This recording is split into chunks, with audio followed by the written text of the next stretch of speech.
महराज मलिक एक एमएलए है जिसने असेंबली के अंदर भी डेली वेजरों का मसला उठाया और बाहर भी उन डेली वेजरों के गरीब बच्चों के लिए मसला उठाया। क्यों? क्योंकि हमारे ही गरीब डेली वेजरों के बच्चे जो है और गरीब जनता के लोग, जो मजदूरी कश लोग हैं, जो ड्राइवर लोग हैं, जो बेचारे दिहाड़ी लगाने वाले लोग हैं, उनके बारे में वो हॉस्पिटलों में जाता है कि उनके साथ क्या रवैया किया जाता है। वर्कर यूटी जिंदाबाद जिंदाबाद जिंदाबाद, वर्कर यूटी जिंदाबाद जिंदाबाद जिंदाबाद, मेहनत हमारी लूट तुम्हारी नहीं चलेगी नहीं चलेगी। ऐसा लगता था कि महराज मलिक जो है ये नया वजूद में है, क्या करेगा, लेकिन उसने पूरे जम्मू कश्मीर की असेंबली की पोल खोल दी कि जम्मू कश्मीर के जितने भी एमएलए हैं वो अंदर जाके क्या करते हैं और बाहर जाके क्या बोलते हैं। इसलिए मैं आपके वसातत से यह कहना चाहता हूं कि अगर हमारा मसला कोई हल करेगा, महराज मलिक के जैसे यहां पर कम से कम 50-60 एमएलए होने चाहिए, तब मेरे ख्याल में हमारा मसला हल होगा। अदरवाइज ये मसला हमारा हल होने वाला नहीं है। जालिमो हाकिमो खून पीना छोड़ दो, जालिमो हाकिमो खून पीना छोड़ दो, हजारों चोट लागू करो लागू करो लागू करो, हजारों चोट लागू करो लागू करो लागू करो, हजारों चोट लागू करो लागू करो लागू करो। हजारों चोट अगर नहीं तो हमारा पीएचई एम्प्लॉयज यूनाइटेड फ्रंट जो है वो मजबूर हो जाएगा इस कड़कती धूप में, इस गर्मी में पानी बंद करने के लिए। हम फिर काम छोड़ हड़ताल पे जाएंगे। आज का जो ये प्रोग्राम है पीएचई एम्प्लॉयज यूनाइटेड फ्रंट के बैनर के नीचे है। दूसरी बात जो आपने सवाल किया कि आपने प्रोग्राम क्यों किया, हमने ये प्रोग्राम जो जम्मू में हमारी लीडरशिप है जिसमें हुशार जी हैं, रवि जी हैं, ताज साहब, नवदीप जी हैं, उनके साथ यहाँ के जो पीएचई मंत्री है जावेद राणा साहब है, उन्होंने वादा किया था कि बहुत जल्दी आपकी 3 डिमांडों में 2 डिमांडें मानी जाएंगी। यहाँ पर क्या हुआ, यहाँ पर जंग हुआ तो जावेद राणा साहब गरीब लोगों को भूल ही गया, क्योंकि अब साल हो रहा है हुकूमत को। यहाँ पर जब चीफ मिनिस्टर हमारे उमर अब्दुल्ला साहब थे, जब वो इलेक्शन कैंपेन करते थे, उस वक्त वो टोपी निकाल के ये कहते थे कि हमको वोट दो, हम आपका मसला हल करेंगे। बड़े अफसोस से कहना पड़ता है आज उनके ही मंत्री हैं, चाहे जावेद राणा साहब हो या दूसरा कोई हो, हमारे साथ जो भी गवर्नमेंट बन जाती है यहाँ पर वो हमारे साथ वादा करती है और वादा भूल जाती है। क्योंकि मैं आपको पहला वादा याद दिलाता हूँ आपको, यहाँ पर कोई सरकार नहीं थी, यहाँ पर एलजी सरकार थी। हमारे जो इस वक्त मनोज सिन्हा साहब है जो एलजी यहाँ के हैं, उसने हमारे साथ कमेंट किया था, हमारी एसोसिएशन के लीडरों के साथ कमेंट किया था कि जब यहाँ पर डीडीसी इलेक्शन खत्म हो जाएंगे आपका मसला हल किया जाएगा। डीडीसी इलेक्शन खत्म भी हुआ, यहाँ पर हुकूमत भी बन गई, सरकार भी बन गई। जब सरकार बन गई तो उमर साहब ने भी यही वादा किया था। जब उसके पास गए उनने बोला कि आपके लिए हम कमेटी बनाते हैं। जब कमेटी बनानी है तो हमने बोला ठीक है जनाब, आपने 6 महीने पकड़े कमेटी बनाने के लिए, ठीक है सर। लेकिन आज की डेट में जब उनके पास जाते हैं वो बोलते हैं मेरे पास पावर ही नहीं है, मैं किसी चपरासी को ट्रांसफर नहीं कर सकता हूं। हम उठते हैं और जाते हैं गवर्नर साहब के पास, और गवर्नर साहब ये कहता है कि मेरे पास खाली पुलिस है, न कि यहाँ पर कोई इदारा है, न कोई डिपार्टमेंट है। अच्छा, अब क्या हुआ, अब हमने सोचा कि एनसी सरकार बन गई, हम गए जी अपने पीएचई मंत्री के पास, जिस डिपार्टमेंट में हम डेली विजर काम करते हैं। 22,000 कुछ लोग पीएचई में डेली विजर हैं पूरे जम्मू प्रोविंस में। ठीक, हम उनके पास चले गए, हमारे साथ उन्होंने बोला कि यार आप ठीक हो, आप हमारी रीढ़ की हड्डी हो कि आप लोग ही काम कर रहे हो। जब हम ही लोग काम कर रहे हैं, हमारे साथ ही उन्होंने वादा किया कि बहुत जल्दी आपकी 3 डिमांडों में 2 डिमांड मानी जाएंगी, एक मिनिमम वेजेस एक्ट और दूसरा आपकी पेंडिंग वेजेस दी जाएगी। लेकिन समझ नहीं आई, फिर हम इस गर्म 40 डिग्री की गर्मी में हमारे जम्मू में हमारे साथी फिर सड़क पे आ गए, उनको ये याद दिलाने के लिए वो वादा जो उन्होंने हमारी लीडरशिप के साथ किया था। बड़े अफसोस से कहना पड़ता है कि इतना जल्दी वो भूल जाते हैं, क्योंकि ये एक फितरत में है कि जब इंसान किसी इंसान को इज्जत देता है ना, वो अगले इंसान को ये सोचता है कि ये मक्खी है या चूटी है, वो ये सोच के चलता है। लेकिन हम मक्खी नहीं है या कीड़े मकोड़े नहीं है, हमारे भी बच्चे हैं जनाब, हमारी भी फैमिली है। हमारे वोटों से ही आप कुर्सी पे बैठ के हमारे ऊपर राज करते हो और तनख्वाह लेते हो।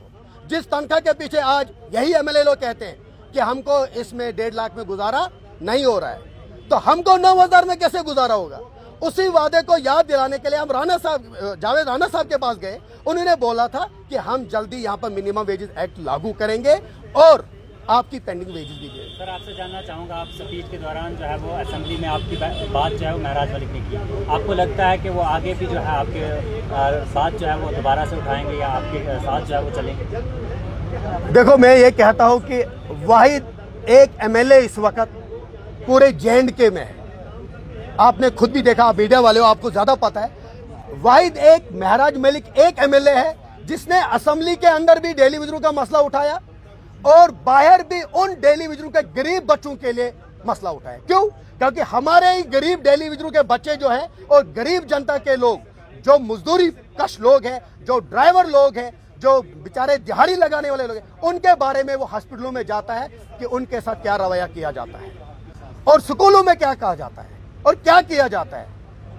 हमें बड़ा एक ऐसा लगता था कि महराज मलिक जो है ये नया वजूद में है, क्या करेगा, लेकिन उसने पूरे जम्मू कश्मीर की असेंबली की पोल खोल दी कि जम्मू कश्मीर के जितने भी एमएलए हैं वो अंदर जाके क्या करते हैं और बाहर जाके क्या बोलते हैं। इसलिए मैं आपके वजादत से ये कहना चाहता हूं कि अगर हमारा मसला कोई हल करेगा, महराज मलिक के जैसे यहां पर कम से कम 50-60 एमएलए होने चाहिए, तब मेरे ख्याल में हमारा मसला हल होगा। अदरवाइज ये मसला हमारा हल होने वाला नहीं है। मसला हल नहीं होता है, आगे का क्या कुछ चल रहा है? हाँ, एक चीज है कि अगर हमारा मसला हल नहीं होगा, देखो मैं क्लियर कहना चाहता हूं कि जम्मू से जम्मू की क़यादत जो भी कॉल देगी, हम डिवीजन डोडा की कॉल पे, जम्मू की कॉल पे डिवीजन डोडा शाना बशाना उनके साथ में होगी। चाहे वो पानी बंद की कॉल हो, चाहे वो रोड बंद करने की कॉल हो, चाहे कुछ भी करने की कॉल हो, हम तैयार हैं। हमारा ये थोड़ा सा जो प्रोटेस्ट आज है, ये PHE employees United front Jammu province की तरफ से है।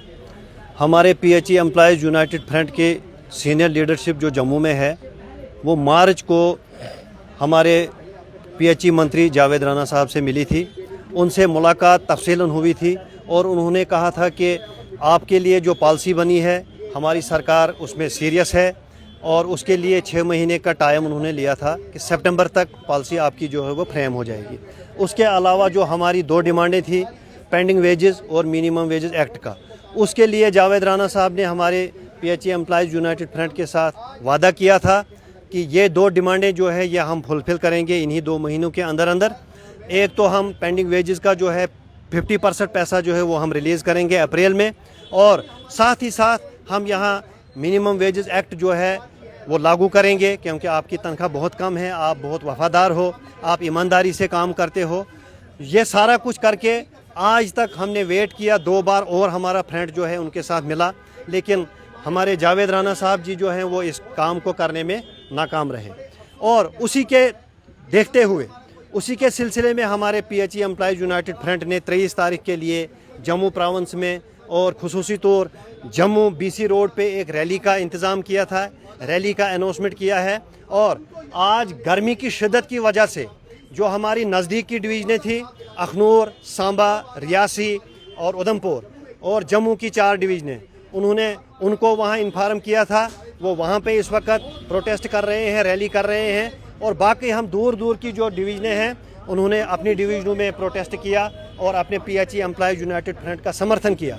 हमारी लास्ट में है जो हमारी डिमांड है, वो हम सरकार से, एलजी साहब से, उमर अब्दुल्ला साहब से, जावेद राणा जी से हम बार बार कहते हैं, इस वक्त भी ये रिक्वेस्ट करते हैं कि हमारी मांग को जल्द से जल्द फुलफिल किया जाए। हमारी रेगुलराइजेशन जो है उसको SRO 64 के तहत यहाँ लागू किया जाए सीनियरिटी के हिसाब से, और साथ ही साथ पेंडिंग वेजेस का पैसा रिलीज़ किया जाए और मिनिमम वेजेस एक्ट को यहाँ लागू किया जाए। अगर नहीं तो हमारा पीएचई एम्प्लॉयज़ यूनाइटेड फ्रंट जो है वो मजबूर हो जाएगा इस कड़कती धूप में, इस गर्मी में पानी बंद करने के लिए हम फिर काम छोड़ हड़ताल पे जाएंगे। सबसे पहले आप मीडिया कर्मी भाई जितने भी हैं जम्मू कश्मीर के, ज़्यादातर डोडा डिवीज़न के, इनको मैं मेरी तरफ से मुबारकबाद कि जो आप हम गरीबों की खबर लेते हो और हमारी बात वक्त की हुकूमत तक पहुंचाने का पूरी कोशिश करते हो। आज की जो हमारी मीटिंग है ये PHE employees United front Jammu से है, जिसकी लीड श्री रवि हंस जी, राजेंद्र सिंह ताज जी, हुशियार जी, नवदीप जी और मोहन जी कर रहे हैं। ये सरकार को एक मैसेज है जल शक्ति विभाग के टेलीविज़न का और 61,000 टेलीविज़नों के परिवार का, जिनको सरकार ने एक लारे लप्पे पे लगा दिया है कि आप कोई सरकार आती है हम आपका मसला हल करेंगे, दूसरी सरकार आती है, अपना मसला हल करेंगे, और जब मसले के हल की बारी होती है तब इस मजलूम आवाम को सफ़र करना पड़ता है। तो हम आज 23 तारीख को जो ये मीटिंग है हमारी डिवीज़न के अंदर, ये जावेद अहमद राना साहब को वादा अपना याद दिलाने के लिए, जब उन्होंने मंत्री शपथ लिया था जल शक्ति विभाग का, उस वक्त उन्होंने एक वादा किया था हमारे साथ कि आपकी रेगुलाइजेशन पॉलिसी पे हम कमेटी बनाए हुए हैं। उमर अब्दुल्ला साहब को भी ये मैसेज है कि उन्होंने भी कहा था कि हम उन्होंने 6 महीने की कमेटी बनाई है, हम उस कमेटी का भी इंतज़ार कर रहे हैं कि वो कमेटी क्या आउटपुट देती है, मगर 3 महीने से ज़्यादा हो चुके हैं, अभी उसका कोई रिज़ल्ट सामने नहीं आया है। खैर, हम फिर उनका 6 महीने का तो इंतज़ार करेंगे, और तब तक जो वादा हमारे जल शक्ति विभाग के मंत्री श्री जावेद अहमद राना साहब ने किया था, उनको वो वादा याद दिलाने के लिए, क्योंकि ये टेलीविज़न जिसका 72 महीने का इस डिपार्टमेंट के पास बकाया वेतन पड़ा हुआ है, हमें उम्मीद थी कि वो हमें जैसे उन्होंने कहा था कि हम थोड़ा थोड़ा करके, जैसे हाफ इंस्टॉलमेंट करके आपको हम देंगे, मगर आज 20 दिन के बदले 2 महीने से ज़्यादा हो गए हैं। हम भी इंतज़ार कर रहे थे, क्योंकि कुछ जम्मू कश्मीर में हमारे हिंदुस्तान में कुछ ऐसे हालात बन गए थे कि जिसका सफ़र हम लोगों को करना पड़ रहा था, मगर हम देश के हित में काम करने वाले लोग हैं। पहली प्रायोरिटी पे हमें देश होता है, उसके बाद हम अपने मसले पे लड़ते हैं। मगर आज अमन शांति हो गई है। इस वक्त इतनी तड़फती गर्मी में लोगों को अगर एक वक्त का पानी नहीं होगा, क्योंकि पानी से ही ज़िंदगी शुरू होती है, वही पानी पिलाने वाले ये लोग हैं। अगर एक वक्त का पानी लोगों को नहीं होगा तो कितना सफ़र करना पड़ता है हमारे टेलीविज़न को। दिन और रात काम करने वाला ये टेलीविज़न, जिसका 72 महीने का सरकार ने वेतन दबा के रखा है। हम जावेद अहमद राना साहब को यही गुजारिश करते हैं कि अगर हमें हमारा वेतन जल्दी से जल्दी मिलता है तो ठीक है, अगर नहीं तो आने वाले वक्त में इस मीटिंग के तहत जो इस वक्त जम्मू के 10 डिस्ट्रिक्ट में हो रही है, ये पूरा टेलीविज़न सड़कों पे उतर के आएगा। अगर इसमें कुछ भी पानी की क्राइसिस होती है या और कोई वायलेशन होती है, उसका जिम्मेदार ये टेलीविज़न नहीं होगा, बल्कि वक्त की सरकार होगी जो हमसे झूठे वादे करते हैं। हम आपके माध्यम से जम्मू कश्मीर की एडमिनिस्ट्रेशन को भी ये आह्वान करते हैं कि हमारे मुतालबात जल्दी से जल्दी हल करें, क्योंकि हम इस वक्त बहुत बड़ी सफ़र में जूझ रहे हैं। 9,000 रुपये पे क्या हम अपना घर चला सकते हैं? 9,000 पे हमारा घर नहीं चलता है। इतनी महंगाई के दौर में हम बच्चों को पढ़ाएं 9,000 में, हम अपने माँ बाप की 9,000 में दवाई पूरी कर सकें, हम अपने माँ बाप की दवाई भी पूरी नहीं कर सकते हैं, हम अच्छे कपड़े पहन नहीं सकते, ना अपने बच्चों को अच्छी शिक्षा दे सकते हैं। आपके चैनल की वसादत से हम यही सरकार को मैसेज देते हैं कि हमारे मसले को जल्दी से जल्दी हल करो, अगर नहीं तो आने वाले वक्त में ये टेलीविज़न सड़कों पे उतर आएगा और आपका काम रुक जाएगा, आपके डिपार्टमेंट के काम सब ठप हो जाएंगे। उसकी ज़िम्मेदारी हमें नहीं बल्कि वक्त की मौजूदा सरकार और ज़िला इंतज़ामिया की होगी। शुक्रिया, वस्सलाम।